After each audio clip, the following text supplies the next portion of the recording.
I'm aware that many of you have expressed a desire for online counseling, and to that effect, we have a sponsor who will help you and assist you in that respect. So if you will, go beneath the video, you'll find a link to our online counseling sponsor. They have a whole team of counselors that can help you. Practice self-care, get the help that you need.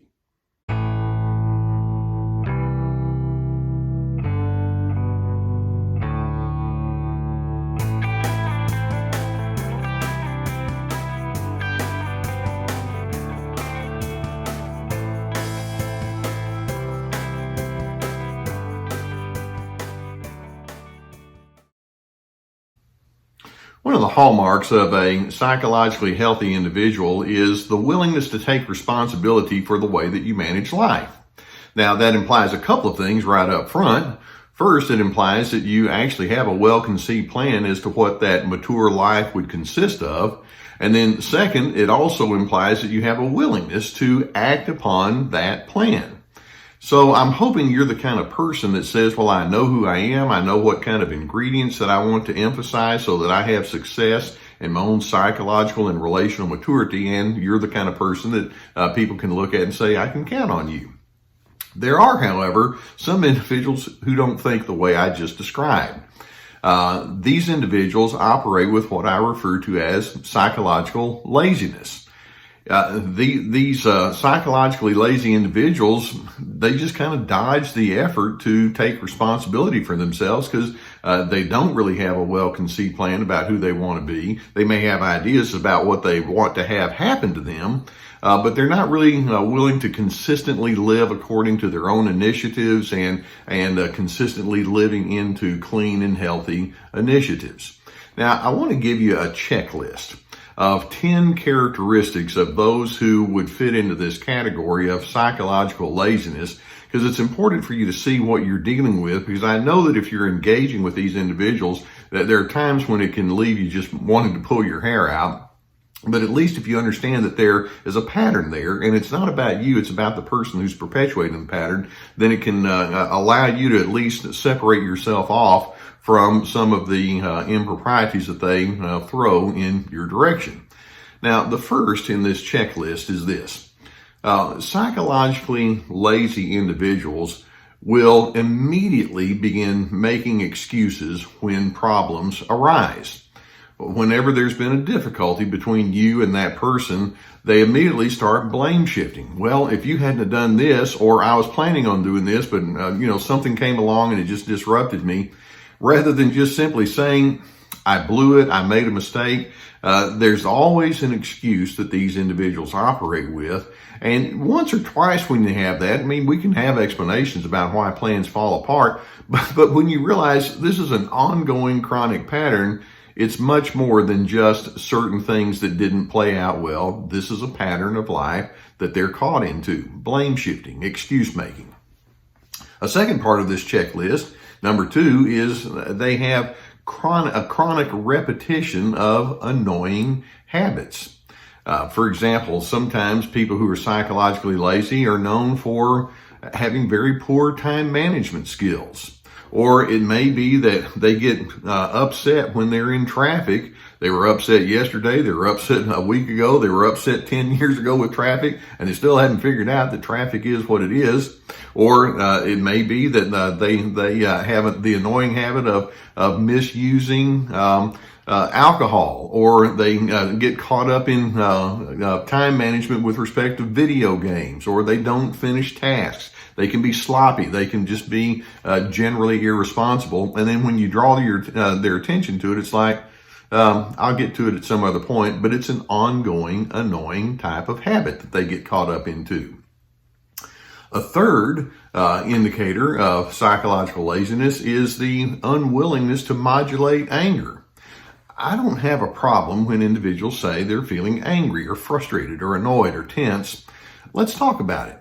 Well, the psychologically lazy person, rather than saying, well, there are some things I want to discuss and here's what it is, and they can go into assertiveness, instead of doing that, they just go straight into hard aggression, yelling or blaming, or just being very rude in the way that they engage with you, or they go into the passive aggressive of the procrastination or shutdown mode and punishing you with silence, they don't modulate their anger in a well-conceived way, because to them it's like, it takes too much effort and I don't want to have to think that hard. And so anger just becomes a very unregulated kind of emotion. Another element that goes into psychological laziness is they make your behavior the cause of their pathology. They'll say things like, well, you just don't understand me. Or every time I try to do something, you interrupt. Or you're the one that created the problem.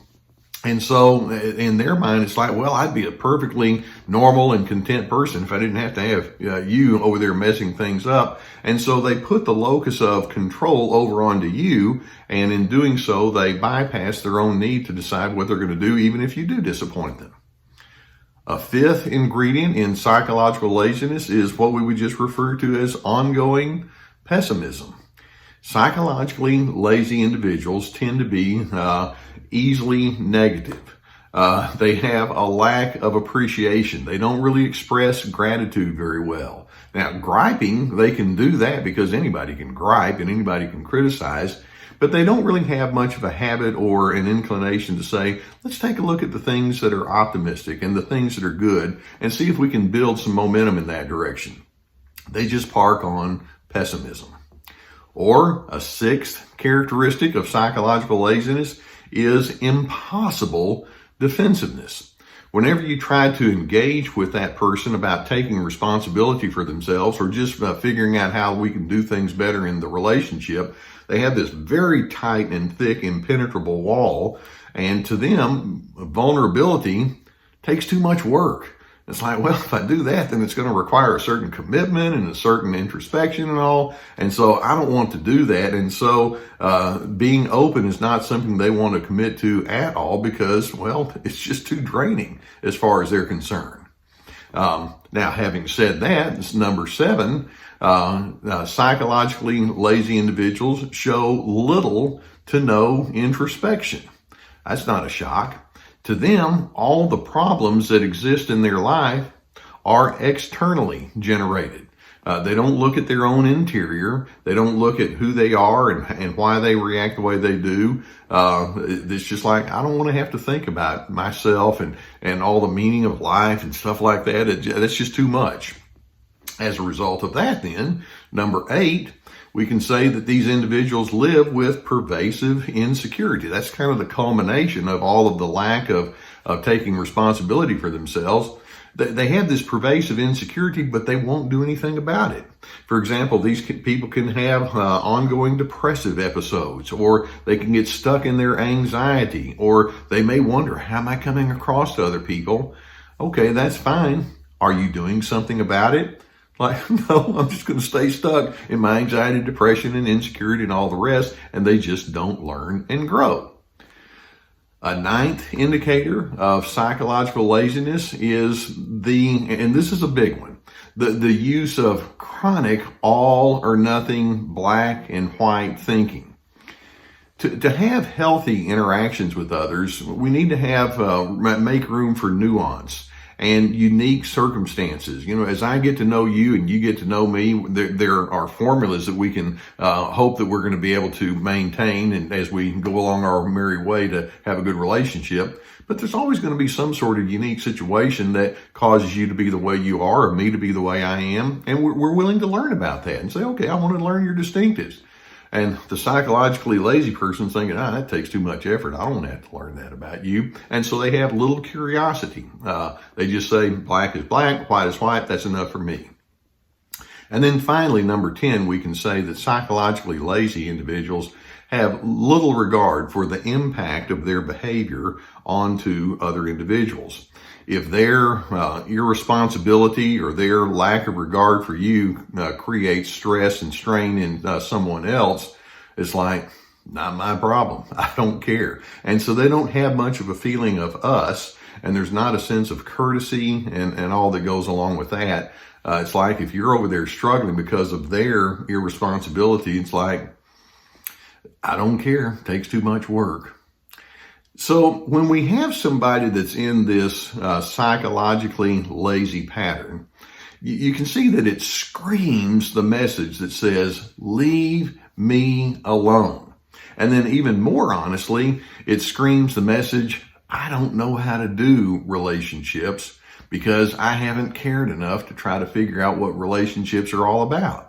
And I think that's a rather sad way to approach life, because there are plenty of people like myself and many other authors and speakers who will say, well, we can help you and we can go to good places, but it does require your commitment to it. Relationships do in fact require work, but it doesn't have to be tedious work. It can be work that can be very gratifying. And as you learn how to apply psychological insights and take responsibility for who you are, you can actually have a great deal of positive benefit that comes from that.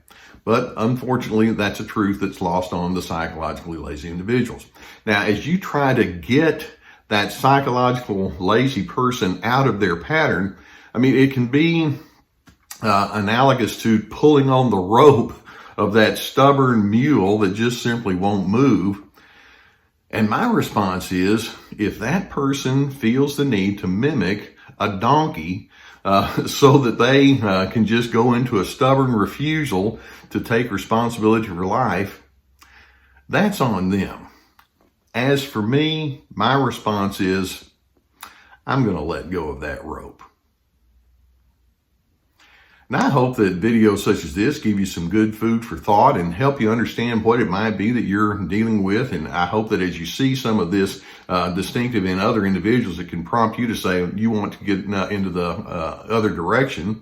To that effect, I hope that you would be willing to subscribe to our channel. We're going to have lots of other videos that will address lifestyle issues that can take you in a good direction. So subscribe, if you will. We have the Dr. Les Carter channel here. We also have our Surviving Narcissism channel, of course, that you know about.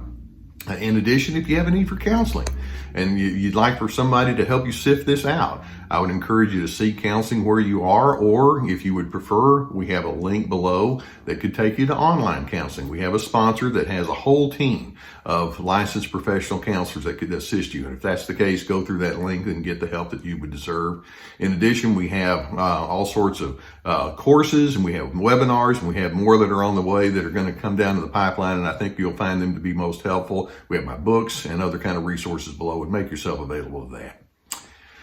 You know, there's some individuals that just don't want to put the work into being psychologically whole. I want you to be the kind of person that says, well, I'm going to do all that I can to be a healthy person. If someone is just going to be too lazy to join me, then that's on them.